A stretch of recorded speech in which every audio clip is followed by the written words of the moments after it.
भैया रुक जाए बाबू, रुक जाए आप, रुक जाओ भैया।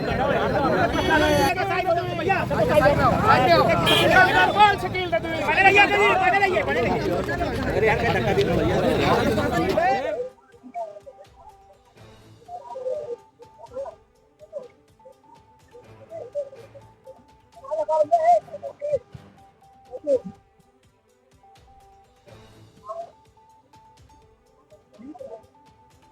हमारे नेता आली जनाब अखिलेश यादव साहब और हमारे प्रदेश के अध्यक्ष श्यामलाल पाल जी बराबर आप लोगों के सामने बयान भी दे रहे हैं और प्रतिनिधि मंडल हमारा, इसमें श्यामलाल पाल जी हमारे प्रदेश अध्यक्ष जा रहे थे। किस तरीके से प्रशासन ने हाउस अरेस्ट करने का काम किया, रोकने का काम किया, आखिर क्या छुपाना चाहते हैं? संभल की घटना एक इनकी भारतीय जनता पार्टी के लोगों की समझी बूझी रणनीति है। इन्होंने हत्या कराई है और संभल का दंगा भारतीय जनता पार्टी के लोगों ने कराया है।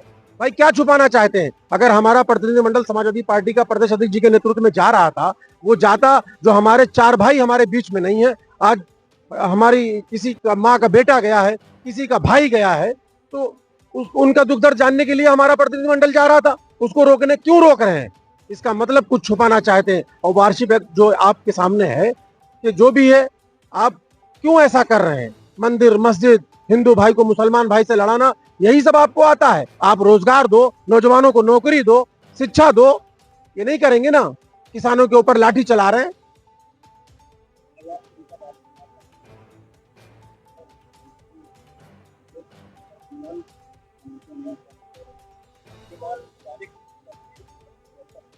हमारी पार्टी, हमारे नेता आली जनाब अखिलेश यादव साहब बराबर उस मुद्दे को लेकर के, चाहे वो सदन हो चाहे सड़क हो, हर तरीके से हम लोग उस मुद्दे को उठाते रहेंगे।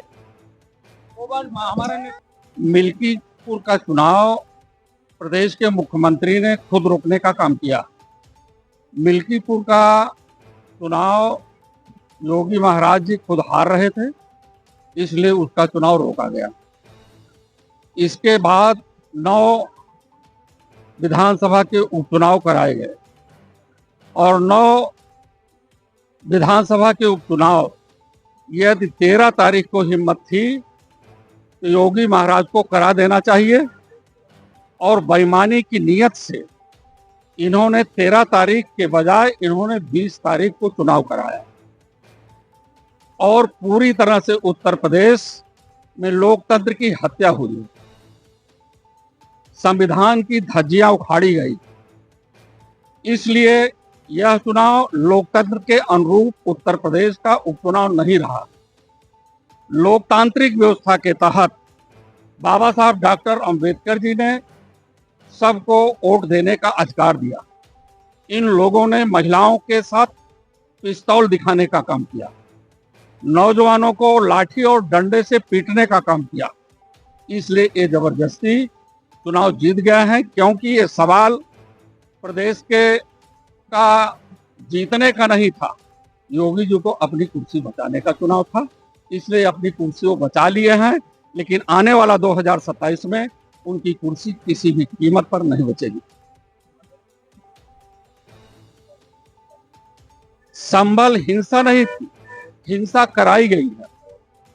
जब भारत का कानून बना है तो देश का ना तो प्रधानमंत्री और उत्तर प्रदेश का ना मुख्यमंत्री कानून के मानने वाले लोग नहीं, संविधान को मानने वाले लोग नहीं हैं। इसलिए जब 1991 का पूजा स्थल अधिनियम बना है और उस पूजा स्थल अधिनियम के विपरीत कि 15 अगस्त सन 1947 के पूर्व जो धार्मिक स्थानों की स्थिति है, जिनका जो पूजा स्थल है, वो प्रेम भाव से वो अपने पूजा स्थलों पर पूजा पाठ करने का काम करेगा।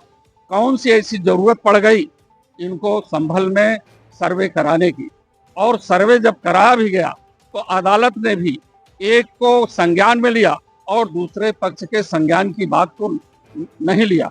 इसके बावजूद भी शाही जामा मस्जिद के लोगों ने पूरी तरह से सर्वे कमेटी में जितने लोग गए थे सभी लोगों ने सहयोग किया, सर्वे कराया।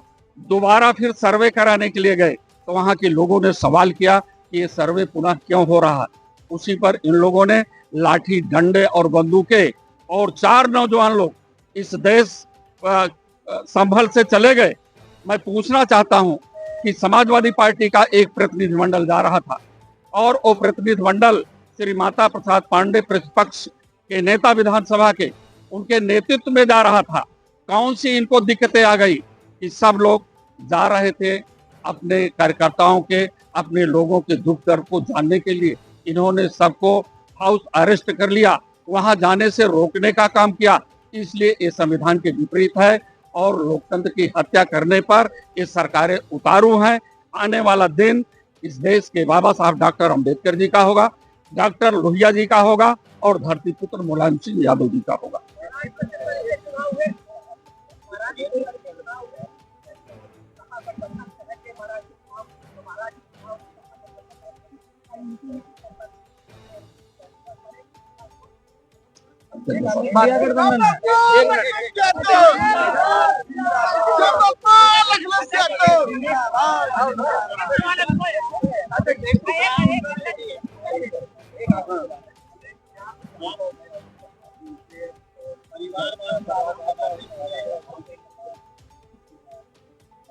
कोई नहीं लगाया, कोई आरोप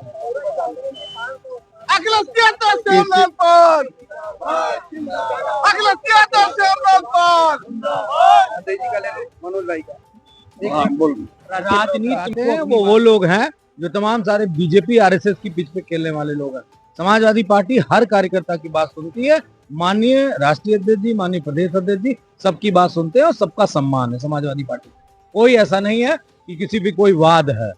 सबसे बड़ी बात यह है कि अयोध्या में समाजवादी पार्टी ने चारों खाने चित किया है। उनको जिनको बड़ा गुमान था कि उनका झंडा बड़ा बुलंद है, वो झंडा यहीं पे उतर गया।